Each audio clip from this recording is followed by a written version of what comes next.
Welcome to Module 2, Discover Your Dream Job. Now, Module 2 and Module 3 are some of the most challenging modules in the entire program. It's not what you think. A lot of times people believe that, learning how to negotiate, what tactics, what body language should I use, that's going to be the most difficult thing of all. But that's actually not the case. Actually getting these fundamentals down, discovering the job title, discovering the company that you want to work at, discovering what you want to do for your dream job, that's actually the most challenging thing of all. Once you figure that off, all the tactics in the world will actually be supercharged because you know you're focused on the right thing. So in this module, I'm going to show you some principles for how to research what it is you actually want to do. Now, you're going to use tools like LinkedIn, you're going to use some other online tools. Don't get overwhelmed with the tools and the tactics. The point here is simply to think of this as part of a system. So work your way through it. If you get discouraged or disappointed, just focus on taking just the barest amount of action. We've carefully calibrated this module so that just by following the simple instructions, you will make your way to Module 3, and all the rest of the modules are going to be that much more powerful because of it. So don't get discouraged, don't get dissuaded. This is a challenging module. I know that. It's part of the trough of failure. That's okay. Work through the action items, power through this trough of failure, and by the time you get to Module 4 or 5, it's going to be that much easier.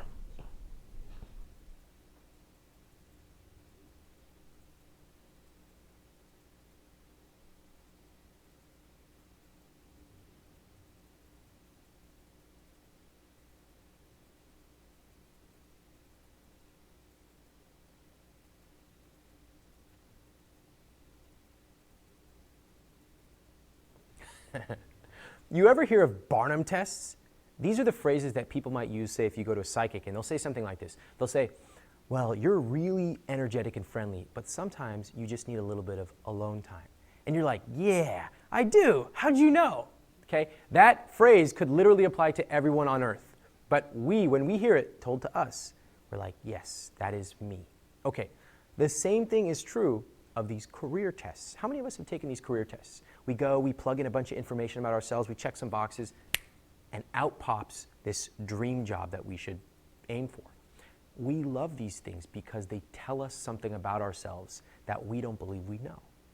But I have to say, these tests rarely work, all right? So what happens with these tests? What we are actually doing is delegating responsibility to somebody else, in this case, a computer program, instead of taking control and finding out what our dream job is. Now, it's easier to go to a website and fill in some forms and let it tell us what we should do, but just be honest with yourself. Be brutally honest. Has a test like that ever gotten you a job? Has it ever even pointed you in the right direction, all right? If I take a test like that and it tells me I should be a park ranger, does that really resonate? No! Does it tell me I'm going to be a personal finance blogger? Now we're on the right page, but I don't think that happens very often, all right? The point is, if it's super specific, odds are it's going to be wrong. If it's really broad, it's going to be basically a Barnum statement. It's going to say, you should get a job with increased responsibilities where you have a lot of flexibility. Okay, like every job. So what do? We stop delegating to these quizzes, all right? It's funny, so many of my readers actually come to me, I would love it for you to develop a tool that would help me diagnose myself and come up with my dream job. Well, guess what? It's not going to happen, all right? You might want it to happen, but what you really want to do is delegate your work to someone else so that you don't have to do it.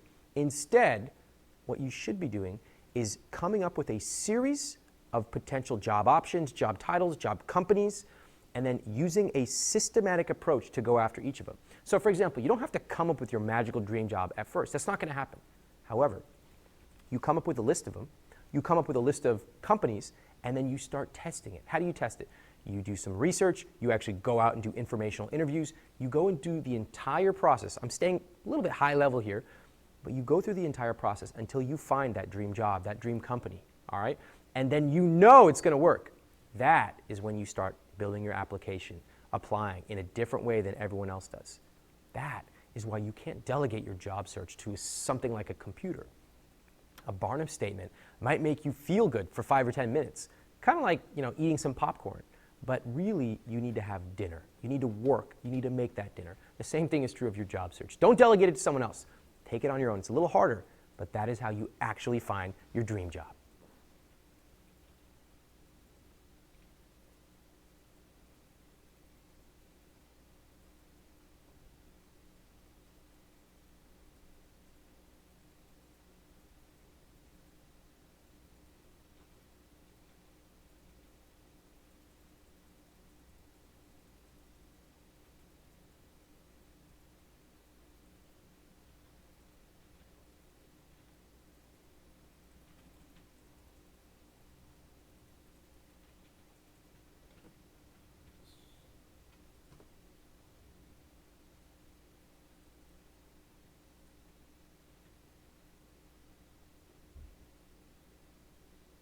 A little while ago, I coined a phrase called invisible scripts. People might believe that I should just go get a stable job because otherwise I'm at risk of being unemployed. Right? There's all kinds of invisible scripts, whether it be about careers, money, health, fitness, attraction, whatever.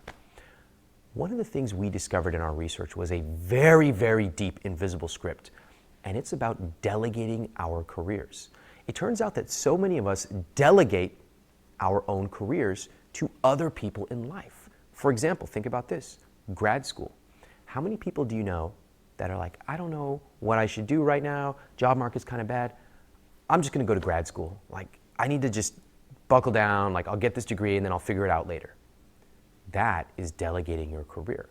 Now, there are very few people, there are some people, usually top performers, who are very strategic about grad school. They say, okay, I'm going to get my MBA because I'm trying to transition industries, or I know that I needed to get to the next level. I understand that I should only go to a top 5 school, et cetera, et cetera. Those are the very small amount of people who are strategic. For most of us, it's simply, hey, let me go here, and once I have a degree, that'll help.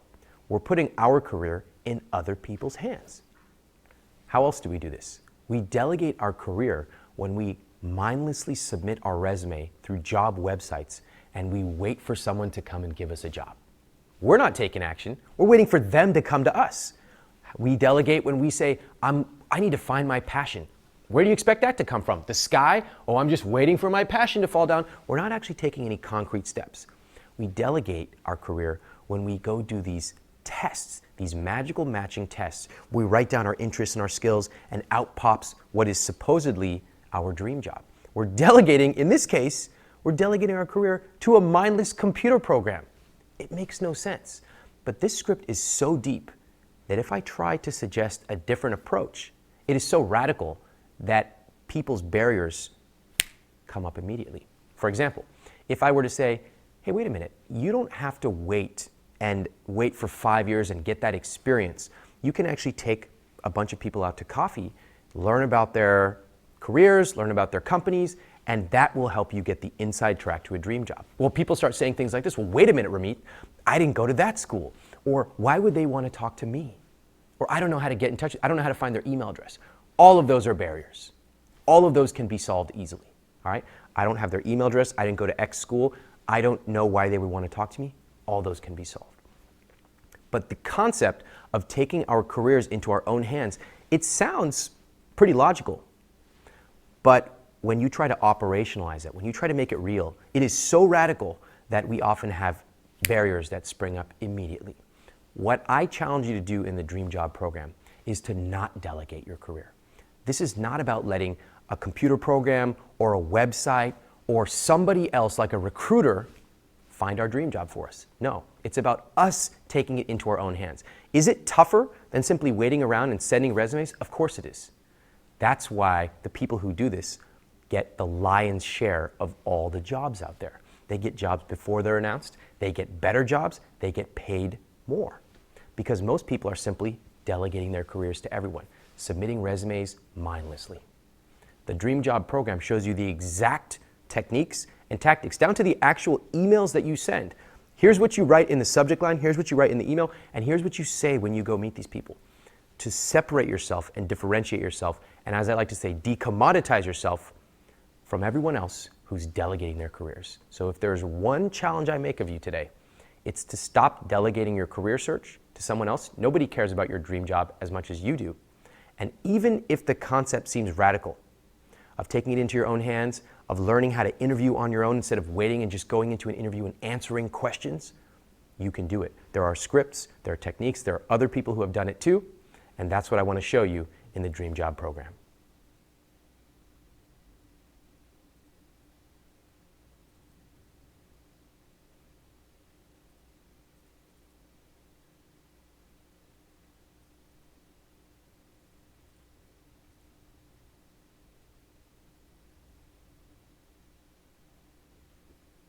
You know what's funny? I talk to a lot of my guy friends, especially the ones who live in New York, and they're dating is open for them. They're having a great time.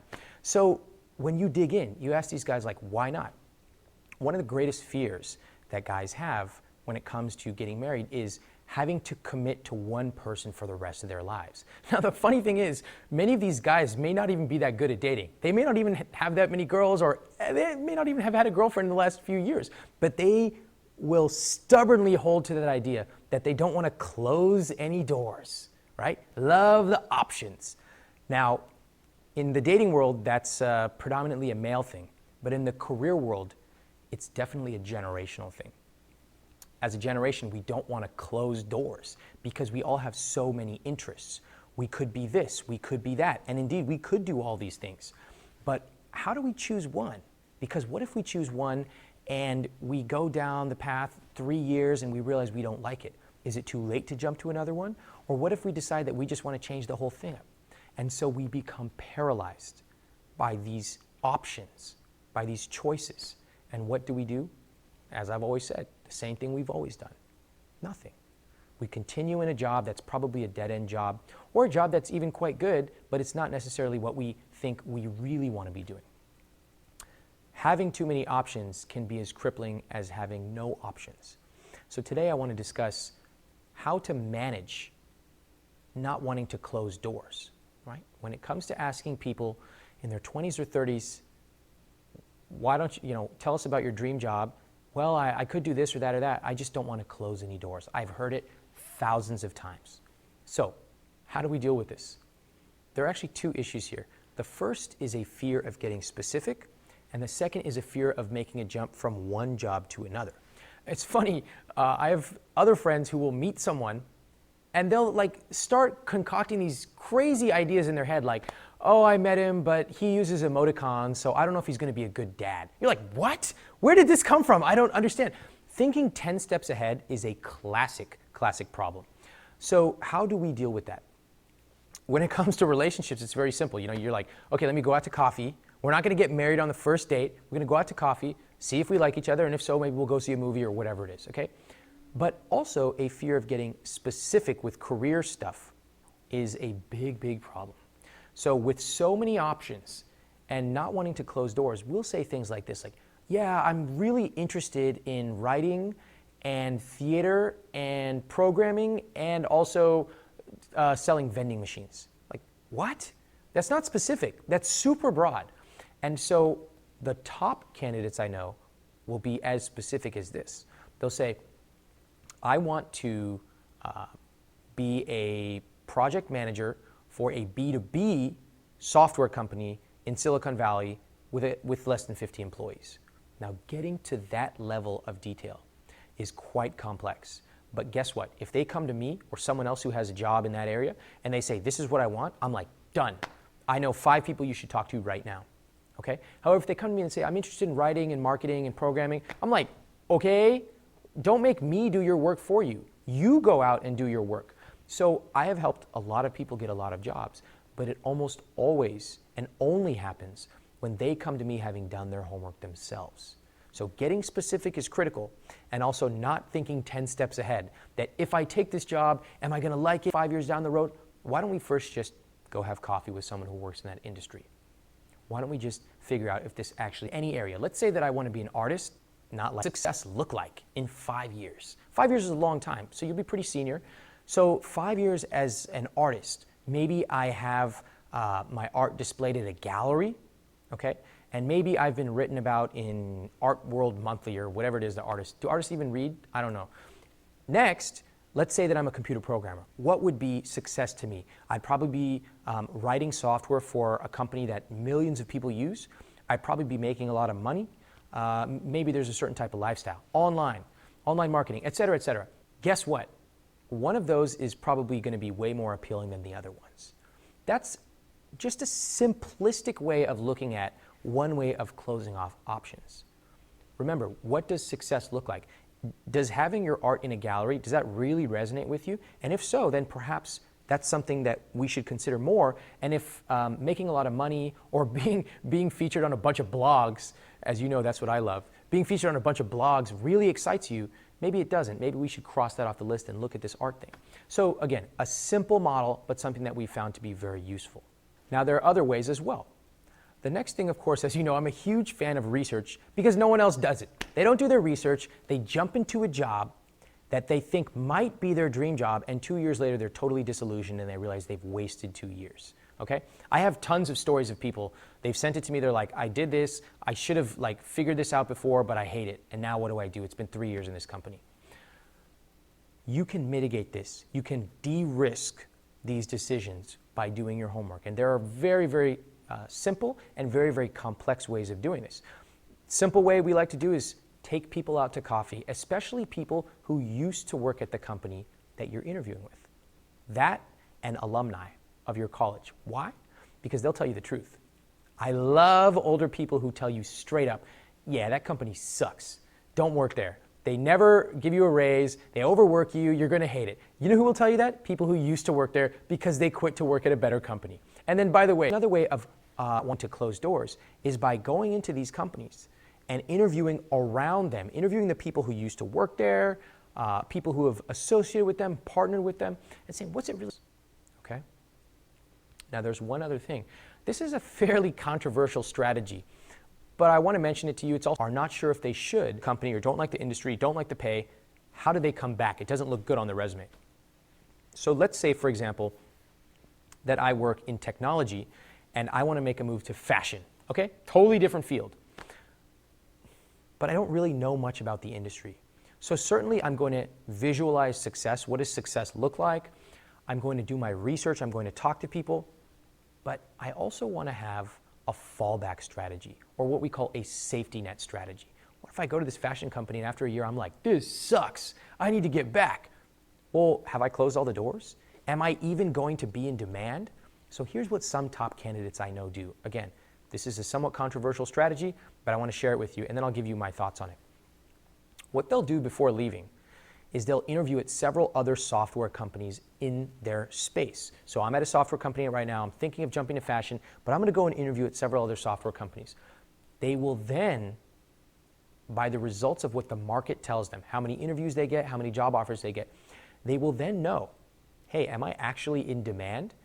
And if so, I know I could easily come back to this industry in 1 year because they have like 5 job offers in their hand.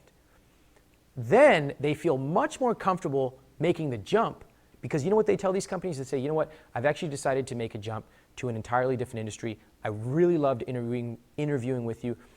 I hope it would be cool if I stay in touch, and if things change in the future, I'd love to let you know. Well, guess what? I then jump over to fashion for a year. I realize I hate it. Guess who I'm making my first phone call to? The companies over here, those 5 companies that extended me offers. And guess what? Many of them, not all, but many, would love to have me back because they already spent the time and money recruiting me, and they know that I've probably only gotten better in that year. So that is a safety net strategy, controversial. Some people, they say, because why should you just be interviewing knowing that you're not going to take the job? Now, I have to agree with that criticism. I don't want to waste any company's time. I always want to be totally ethical and above board, okay? At the same time, there are other ways you can create a safety net strategy. You want to always make sure that you're competitive in your market.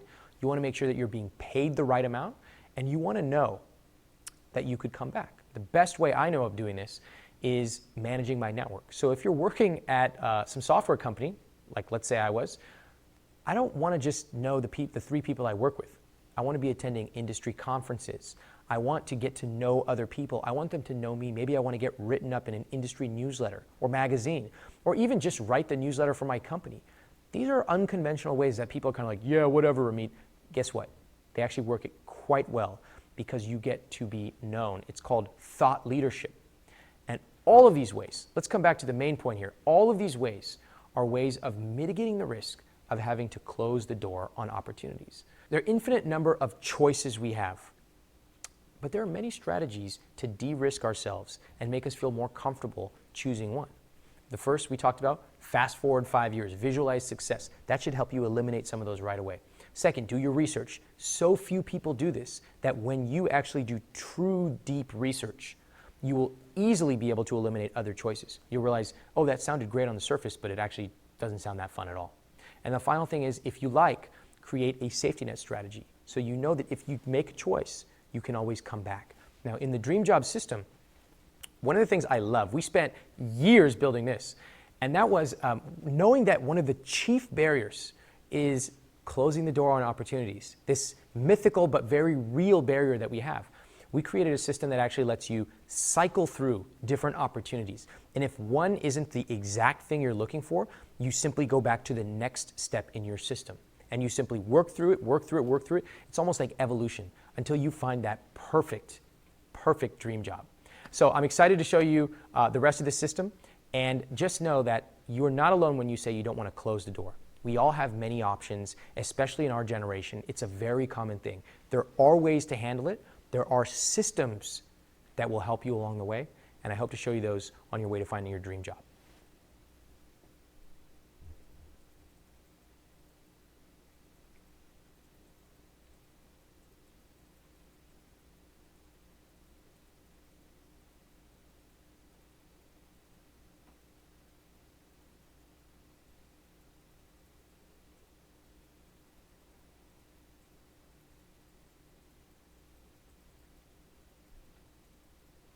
We talk about finding your invisible scripts, but there's a reason they're called invisible. Sometimes they are so deep, it's difficult for us to even identify them. Now, for most of us, with a little bit of introspection, we can find them, but sometimes we really want to dig in, really excavate those scripts. So how do we do this? Here's one additional technique that you can use. Most of you will not need this, but for a small percentage of you who just have a mental barrier about finding those scripts because they're so deep, here's something you can do. Ask yourself this: what invisible scripts did I inherit from my parents? For example, here's a classic one. Let's say you have an Asian parent. Asian parent says you have to be an accountant because if you don't, you'll never get a job, which means you'll never be employed, which means you'll never be able to get a wife, which means you're going to be a constant disappointment to me, my family, and our ancestors. So right now, every Asian person is like, yeah, you got me, Ramit. Okay, the point of this is these scripts are sometimes so deep, they're passed on from literally generations that we do not even recognize them, right? Education, for example, in the Indian culture, it's generally frowned upon to take a year between high school and college. You know, it's called a gap year because, and this is the phrase they use, if you take a year, you may never go back. Well, that's patently ridiculous, but according to their mentality, it makes perfect sense. So what do you do with these once you have them? You've identified usually 3 to 5 invisible scripts that you've inherited from your parents, your family, etc. Now, they don't always have to be bad, by the way. They can be good, but I want you to understand what are these scripts that have been invisibly passed to you. Then I want to introduce you to a concept of mine called the worry vault. Here's what you do with these scripts, some of them so deep that you had to find an additional tactic to identify them. You put them in the worry vault. Watch this.